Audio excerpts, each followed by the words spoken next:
Backstage is a decentralized ecosystem that is transforming the way events are planned, managed, and experienced. And at the heart of Backstage are innovative products designed to empower participants across the events and entertainment industry. And with me is Mauricio Silvestris, the founder and CEO, and also Peter Ruprecht, the an executive with DNA, to talk about this company. And so I gave a brief description, but Mauricio, if you could just explain, what is Backstage? Why is now the right time for it? Hello, hi, thank you. Thank you to having us here. Sure. Well, Backstage is a platform, it's an ecosystem for everyone who participate on the event, meaning from the artists, the promoters, the venues, but most important, the attendees, the fans. But let's talk about the fans of the artists. The fans are one of the travelers, the group of largest travelers around the world. People go to Coachella, people go to many festivals in Netherlands, Burning Man. There is a lot of people who travel to use their disposable income into their life, their entertainment, their experiences. But what happened is that the artists and the generators of this crowd, let's say festivals or artists themselves, they are left out on the revenues that they generate themselves. I mean, thousands of hotels get booked, thousands of airplanes get sold, taxi rides. They generate the crowd and they don't benefit for it, for everything that happens, apart just ticket sales. And at the same time, the fans, they have to open 3 or 4 apps just to get to one place. I have to get my Ticketmaster ticket, I have to get my bookings.com hotels, my airline. So we are basically putting all in one place Backstage. So when you are going to an event, you don't have you get right away your experience in front of you. You can book it directly from the artist page or to the promoter's page. And the promoter and the artist make revenue out of everything that you purchase, and you get benefits back as in form of cashback or rewards from the artist directly. And that is basically Backstage. We reconnect the experience, we make it more fair for the artist, and we make it more fair for the fans. And Peter, how does the live event industry work today? Who are the key players? Who benefits the most? Well, when you look at a live event, you've got a couple of the different players in the ecosystem, right? You've got the artists themselves, you've got the promoters. Sometimes the promoters are the same as the festival owners, sometimes they're not. Then you've got all of the secondary economy that surrounds it, right? The hotels, the restaurants, and all of the tourist upswell that happens at the location that the event is at. And so what you have going on is artists have made less and less in the music industry, right? You take a musical artist and they're making anywhere between 5 and 12% of music industry money in the traditional sense, and they're making anywhere from 50 to 90% in the live side. The live side has become significantly more important.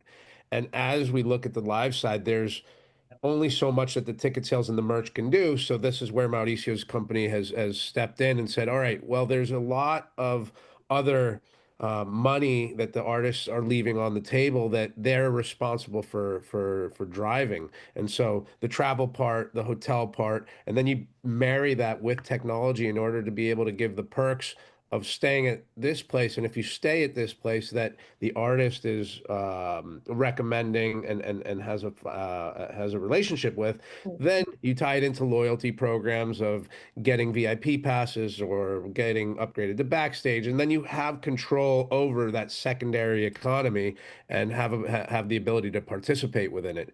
So then you become a part of the player, because right now the artists are already in with the promoters and with the event owners. Now it's time for them to participate within that other secondary economy that resides below it.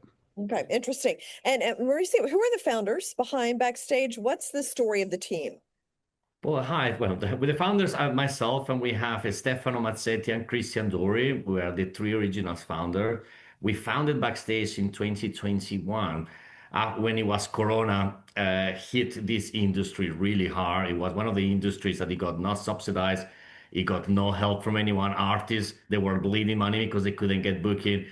So what happened is that we spoke with all our friends. We come from that industry. I'm an event organizer myself, and done very large events with Enrique Iglesias, Ricky Martin, back in London with Jennifer Lopez, Shaggy, and so on. So we wanted to understand, okay, what is actually a pro? I mean, what can we do? All your friends are in trouble. All the industry you've been participating. What can we do? And that's when we understood, the power of blockchains and how we can actually use it. So the founder, Stefano, is been doing events all his life. He was a club owner in many places, and including in London. He have three venues, very popular in central London. I myself have clubs in London, in Denmark, and in Rome. And Christian Dory, he founded, it was Night and Day magazine, one of the most popular magazine in Ibiza, Tulum, about nightlife, and he is very well connected with all the artists. So since the articles on that time on the magazines was all about sadness and how they couldn't even get money because of the booking fees. I say, why artists cannot generate money like doing something else? I mean, why it has to be only a physical presence? I mean, we listen to them, we inspired by them.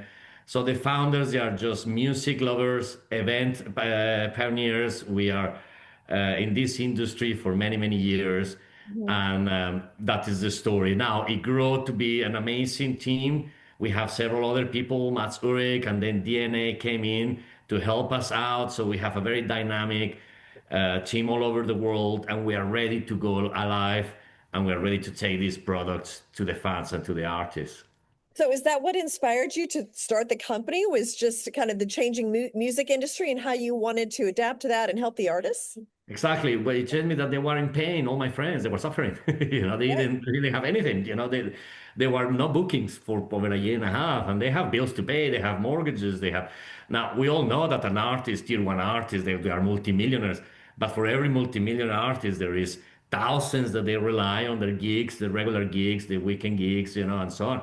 And they were left alone, and they didn't have any subsidies. They didn't know how to survive, and that was what inspired us, and say, well, we need to make sure that whenever it happens to them, they always have other source of income Yeah. because they deserve it. Now, Peter, why did you choose blockchain and how will the token kind of ecosystem help the artists and the fans? Is it to me you're Yes. asking? Yeah, Peter. Um, so if to take a 50,000 foot view without getting too technical, what you have seen happen with blockchain and in many industries is that it's created more efficiencies, right? Because of the way the technology works, it's removed a lot of the middlemen. Whether you look at banking, um, and you see the rates that you get in a bank account when you stick your money in, the interest rate that they give you back because a bank has so much overhead and so much insurance and so many different things versus the interest rates you get when you stake a token. They're much higher when you stake a token.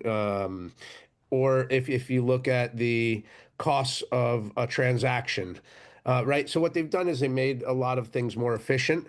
And so any industry, so when you look at the travel industry and it got disrupted by technology and you had the Expedias and the Travelocities and all of these industries coming up, they made the travel industry more efficient. Now, if you're going to go see an artist and you have the opportunity to book your travel where you can get more travel points, or you can book your travel or your stay where for that concert or event that you're going to go see, you're going to get potentially a better price on the hotel, but at the same time, the rewards that you're going to get are going to directly impact the experience that you're going to have. You may get upgraded to backstage, you may get upgraded to VIP, you may get discounts at the venue for food and beverage, you may get merchandise. So it's directly related with the transaction that you're actually doing. And what blockchain is doing is allowing that to be efficiently managed so the transaction pays the different parties out properly and instantly.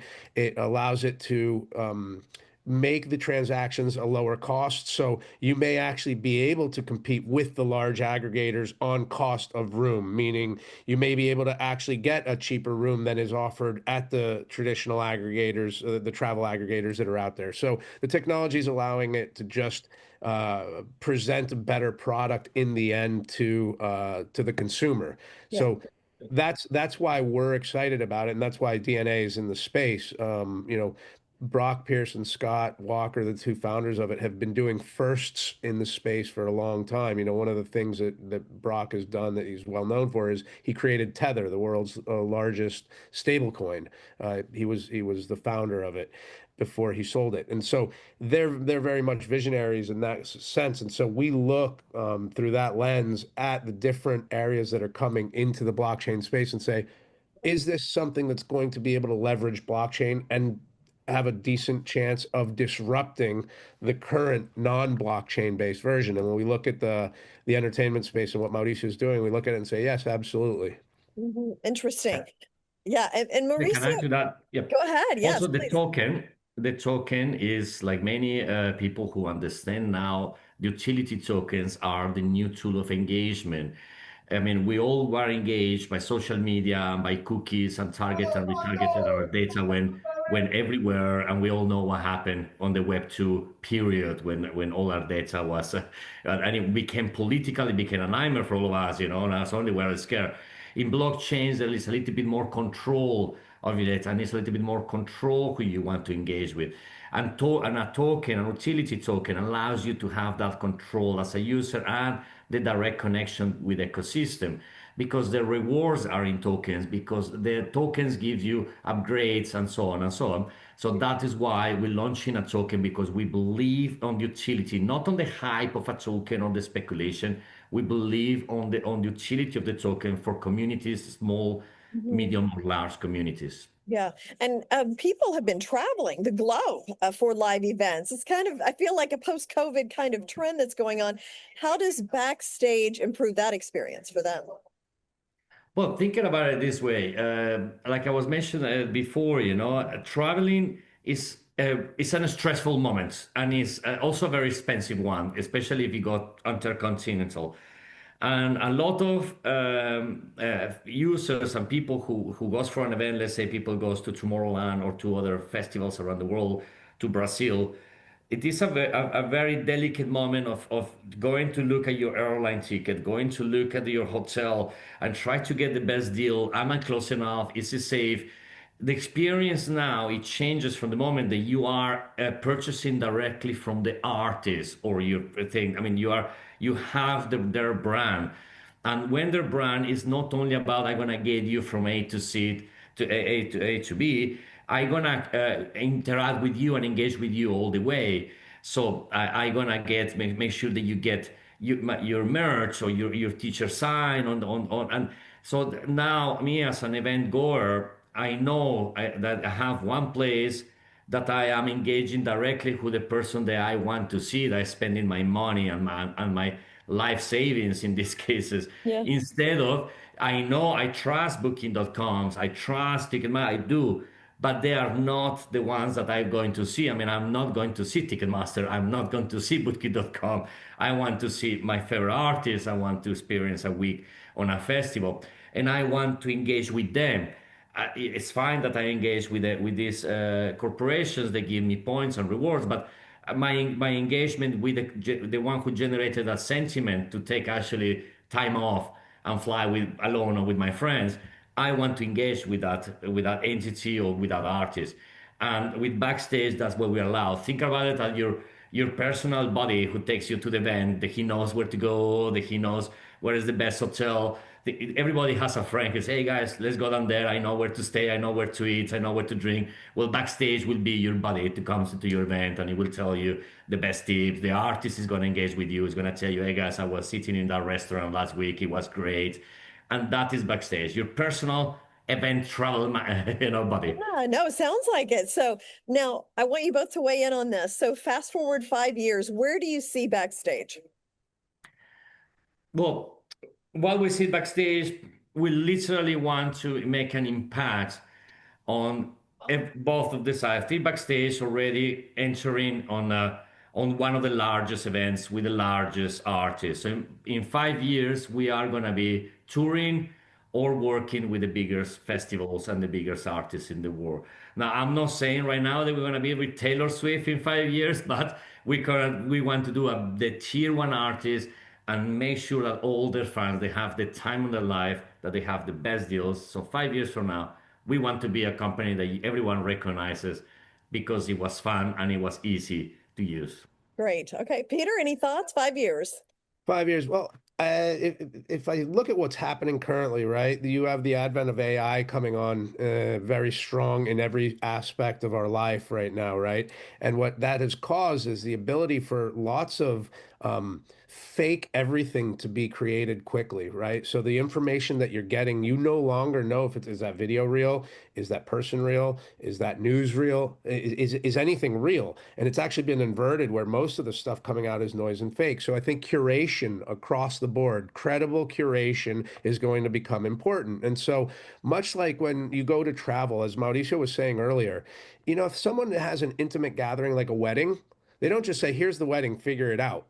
They send you, oh, these are the hotels where the other guests are going to stay. This is, you know, the itinerary. So I think that there's a real opportunity for artists to start becoming that authentic curation in a sea of nonsense where you're going to have travel ads. Hey, come to this hotel. There's so much noise that's going to be created that I think Backstage is going to elevate itself as a tool for authentic curation in the experience space that's going to help people guide themselves through responsible, fun, and economical travel. So I Okay. think that's where they're gonna shine as a curator. Yeah, no, I think it sounds like a great idea, especially if you're going somewhere you've never been before. You need a little bit of guidance. So, well, Peter and Mauricio, thank you so much for explaining Backstage. I look forward to getting some updates from you. Thank you. Thank Thank you for you. your Thanks. time. Very nice to be with you. Yep. Thank you. Bye.